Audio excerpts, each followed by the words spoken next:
जा देवी सर्वभूतेषु बुद्धिरूपेण संस्थिता नमस्तस्यै नमस्तस्यै नमस्तस्यै नमो नमः नमस्तस्यै नमो नमः। जय जगन्नाथ जय जगन्नाथ। सचेतन वार्तार आउ एक नूतन अध्याय को आपण मानक स्वागत। आपण माने पूर्व सोपान रे बा पूर्व अध्याय रे सुनिथिले काशीनाथ मिश्र माधव परिवार এই বিষୟରେ आपण माने सुनिथिले किछि तथ्य और किछि कथा। तेबे आजिर कथावस्तु ର शीर्षक होछि निरूपाय अंधभक्त स्वार्थपर काशीनाथ ओ नीरवद्रष्टा माधव।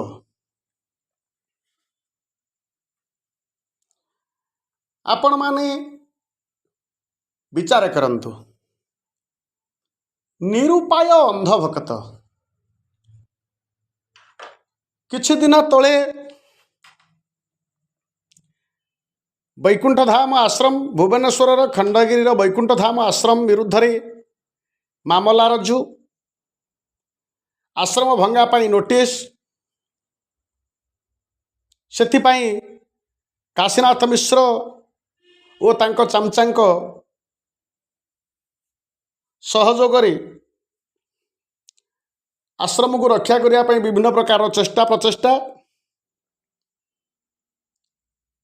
एवं विफलता परिशेष आश्रमर भंगा। तेणु ए घटना को नहीं माधव परिवार असंख्य भक्त जहांकर संख्या ये दास करि पारिनी जानी नाही। तेणु असंख्य माधव परिवार भक्तवृंद माने निरूपाय होइछंती किछि करि पारि नाहंती। कारण कर्तृत्व रे नथिला कर्मर फल स्वरूप जहा भोगिबा को पड़िला जहा सहिबा को पड़िला जहा देखिबा को पड़िला जहा हरैबा को पड़िला सेथिपाई समस्ते बाध्य हेले कर्म एभली करिबा दरकार थिला एमिति किछि विचार करिबार थिला जोथिरे ना हरई थांते ना तलकू खसी थांते। किंतु माधव परिवार प्रत्येकटी सदस्य एभली निष्पत्ति नहीं नाहंती।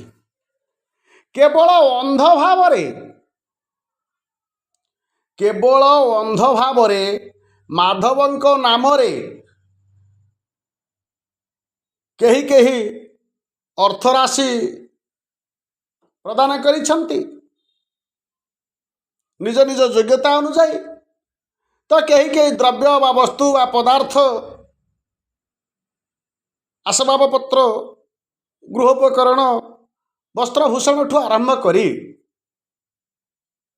रंधन द्रव्य पर्यंत मध्यम सबकिछि दान करिछंती अंध भावरे करिछंती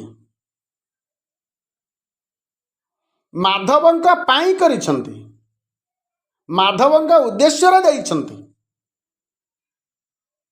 किंतु माधव परिवार यही अंध भक्त मानक द्वारा समर्पित द्रव्य वस्तु पदार्थ अर्थ ये सबु किछि को काशीनाथ मिश्र स्वार्थपरता को ସଂଯତ କରି ନ ପାରି ନିଜ ଇଚ୍ଛା ଅନୁସାରେ ତାର ଉପଭୋଗ କରିଛନ୍ତି ଏବଂ ନିଜେ କରିଛନ୍ତି କେବଳ ନୁହେଁ, ଅନ୍ୟମାନଙ୍କୁ ସେଥିରେ ଭାଗିଦାର ମଧ୍ୟ କରିଛନ୍ତି। ଏମିତିକି କେହି କେହି ଅଛନ୍ତି ଯେଉଁମାନେ ଭଲ ପ୍ୟାଣ୍ଟ ସାର୍ଟ ଖଣ୍ଡେ ପିନ୍ଧି ପାରୁନଥିଲେ, ଝୁମ୍ପୁଡ଼ି ଘରେ ରହୁଥିଲେ, ସେମାନେ 2 ମହଲା କୋଠା କରିଛନ୍ତି, ଦାମୀ ବାଇକ୍ ଚଲାଉଛନ୍ତି। ଏସବୁ କାଶୀନାଥ ମିଶ୍ରଙ୍କର କାରନାମା ଅଟେ। କାଶୀନାଥ ମିଶ୍ର ଏକା ସ୍ୱାର୍ଥପର ନୁହନ୍ତି, ତାଙ୍କ ସାଥିରେ ତାଙ୍କ ଚମଚା ହିଁ ଭାଗିଦାର ଅଛନ୍ତି। କିନ୍ତୁ ଅନ୍ୟମାନେ ହାତ ଗଣତି କେତେଜଣ କାଶୀନାଥ ମିଶ୍ରଙ୍କ ସହିତ ଯୋଡ଼ି ହୋଇଥିବା ଚମଚା ଏବଂ କାଶୀନାଥ ମିଶ୍ର ସମ୍ମିଳିତ ଭାବରେ ସାଧାରଣ ସରଳ ନିରୀହ ଭକ୍ତମାନଙ୍କର ସରଳ ହୃଦୟକୁ କୁଠାରଘାତ କରିଛନ୍ତି। କିନ୍ତୁ ଏସବୁକୁ ଶୈଶବ, ବାଲ୍ୟ, କୈଶୋର ଏ 3ଟି ଅବସ୍ଥାକୁ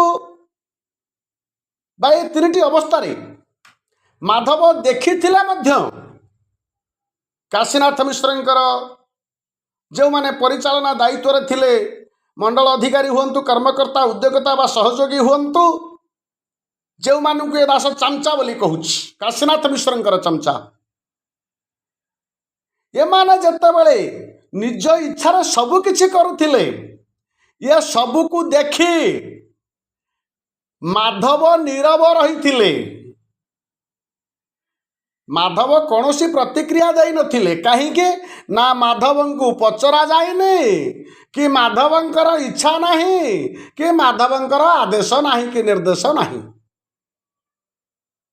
ତେଣୁ ଯେତେବେଳେ ଆଶ୍ରମକୁ ଭାଙ୍ଗି ଦିଆଗଲା, ସେତେବେଳେ ମାଧବଙ୍କର ପ୍ରତିକ୍ରିୟା ଆସିବ କୋଉଠୁ? କାହିଁକି ବା ଆସିବ?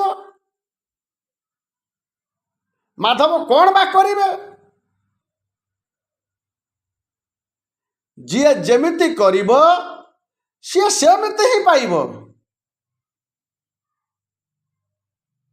ଭାଗବତରେ ଜଗନ୍ନାଥ ଦାସ ଏକାଦଶ ସ୍କନ୍ଧରେ ଲେଖିଛନ୍ତି, ଆପଣ କଲା କର୍ମ ମହାନ ବେଳହୁ ସାବଧାନ। ତେଣୁ ନିଜର କରୁଥିବା କର୍ମ ପ୍ରତି ଯଦି ସାବଧାନତା, ସତର୍କତା ଅବଲମ୍ବନ କରାନଯାଏ, ତାହେଲେ ସମସ୍ତେ ପରିସ୍ଥିତି ବା ପରିଣାମର ସମ୍ମୁଖୀନ ହେବାକୁ ପଡ଼ିବ। ଏଥିରେ ମାଧବଙ୍କର କର୍ତ୍ତୃତ୍ୱରେ କିଛି ନାହିଁ। ମାଧବ କିଛି କରିନାହାନ୍ତି, କିଛି କରିବେ ନାହିଁ, ଏହା ସତ୍ୟ। ମାଧବ କିଛି କରିନାହାନ୍ତି, କିଛି କରିବେ ନାହିଁ। ଆଉ ଏ କଥା ବି ଶୁଣି ରଖନ୍ତୁ ସମ୍ପୂର୍ଣ୍ଣ ମାଧବ ପରିବାରର ପ୍ରତିଟି ସଦସ୍ୟ। ଆଜି ଯେଉଁ ଭରସାରେ, ଯେଉଁ ମାଧବଙ୍କ ଭରସାରେ ଆପଣମାନେ ସମସ୍ତେ ଅଛନ୍ତି, ଯେ ଆପଣମାନଙ୍କୁ ମାଧବ ରକ୍ଷା କରିବେ, ଏହା ସମ୍ପୂର୍ଣ୍ଣ ଭୁଲି ଯାଆନ୍ତୁ ଆପଣମାନେ। ଏହା କଦାପି ହେଇପାରିବ ନାହିଁ। ବିଚାର କରନ୍ତୁ, ଆପଣମାନଙ୍କ ମଧ୍ୟରୁ କେତେଜଣ ଆଶ୍ରମ ଦୁଆର ମୁହଁରେ ମୁଣ୍ଡ ବାଡ଼େଇଛନ୍ତି, କାନ୍ଦିଛନ୍ତି, ମାଧବ ରକ୍ଷା କରିଛନ୍ତି ଆପଣମାନଙ୍କୁ? କେତେଜଣ ରୋଗ ଶଯ୍ୟାରେ ପଡ଼ିକିରି ପ୍ରାଣ ବିସର୍ଜନ କରିଛନ୍ତି, ରକ୍ଷା କରିଛନ୍ତି ମାଧବ ଆପଣମାନଙ୍କୁ, ମୃତ୍ୟୁକୁ ବରଣ କରିଛନ୍ତି। ଅନ୍ୟ କେତେଜଣ, ଆଉ କେତେଜଣ ବର୍ତ୍ତମାନ ସୁଦ୍ଧା ରୋଗ ଶଯ୍ୟାରେ ଛଟପଟ ହେଉଛନ୍ତି ମୃତ୍ୟୁର ଅପେକ୍ଷାରେ। ମାଧବ ରକ୍ଷା କରୁଛନ୍ତି କି? ନା। ତେଣୁ ଆପଣମାନେ ଭୁଲି ଯାଆନ୍ତୁ ଯେ ମାଧବ ଆପଣମାନଙ୍କୁ ରକ୍ଷା କରିବେ ନାହିଁ। କାରଣ ମାଧବ ନୀରବ ଥିଲେ, ମାଧବ ନୀରବ ଅଛନ୍ତି। ତେଣୁ ଏ ନୀରବତାର କାରଣ ଜାଣନ୍ତୁ। ଏ କଥା ମାଧବ ଜଣାଇବେ ନାହିଁ ଆପଣମାନଙ୍କୁ, ଏହା ମଧ୍ୟ ସତ୍ୟ। ଆପଣ ମାଧବଙ୍କୁ ପଚାରିଲେ ମାଧବ ଏ କଥା ଆପଣଙ୍କୁ କେବେ କହିବେ ନାହିଁ। ତେଣୁ ଜାଣିବା ପାଇଁ ଚେଷ୍ଟା କରନ୍ତୁ, ବୁଝିବା ପାଇଁ ଚେଷ୍ଟା କରନ୍ତୁ, ସୁଧରିବା ପାଇଁ ଚେଷ୍ଟା କରନ୍ତୁ। ଜୟ ଜଗନ୍ନାଥ, ଜୟ ଜଗନ୍ନାଥ।